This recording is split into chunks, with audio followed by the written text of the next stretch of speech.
In addition to a future commercial crew mission, our administrator discusses the budget request for NASA, and NASA's deputy administrator nominee appears before the Senate. A few of the stories to tell you about this week at NASA. NASA astronaut Kayla Barron has been assigned to our SpaceX Crew 3 mission to the International Space Station, expected to launch as early as October 23rd. She will join NASA's Tom Marshburn and Raja Shari and European Space Agency astronaut Matthias Maurer.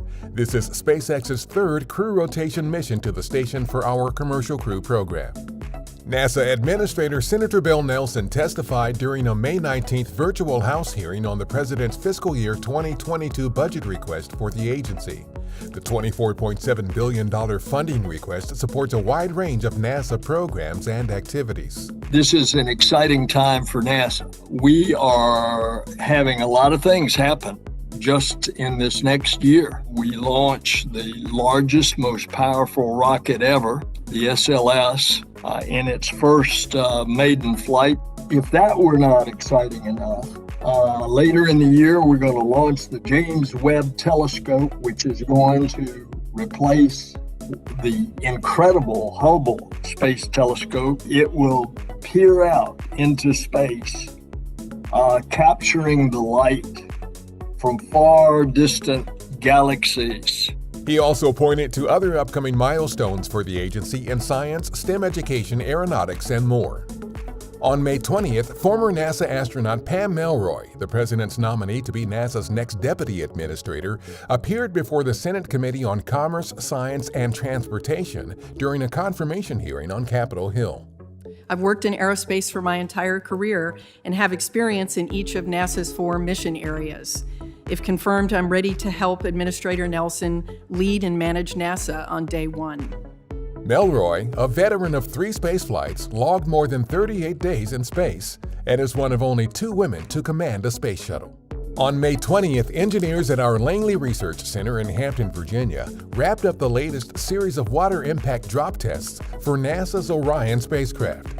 The test series was designed to provide a better understanding of what Orion and its crew may experience during splashdown water landings at the end of future Artemis moon missions. Data from the tests are also used to help verify that Orion fulfills structural design requirements ahead of Artemis II, our first Artemis mission to the moon with astronauts.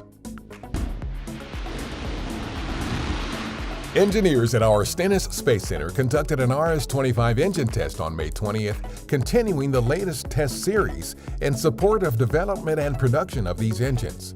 4 RS-25s will power our Space Launch System rocket during future Artemis missions, including flights that will land the first woman and first person of color on the moon.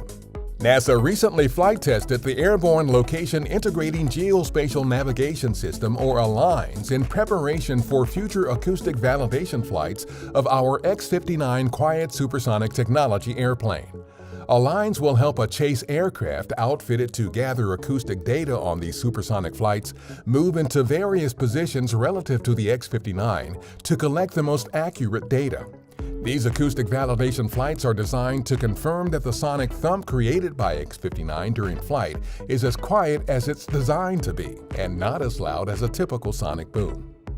Our Advanced Air Mobility National Campaign wrapped up another round of integrated dry run testing at our Armstrong Flight Research Center in California, using a helicopter as a stand-in for an urban air mobility vehicle. These future vehicles might transport people or cargo in the airspaces over urban areas. NASA, the Federal Aviation Administration, and partner companies are combining efforts to create a safe new air transportation system for these vehicles. That's what's up this week at NASA. For more on these and other stories, follow us on the web at nasa.gov/twan.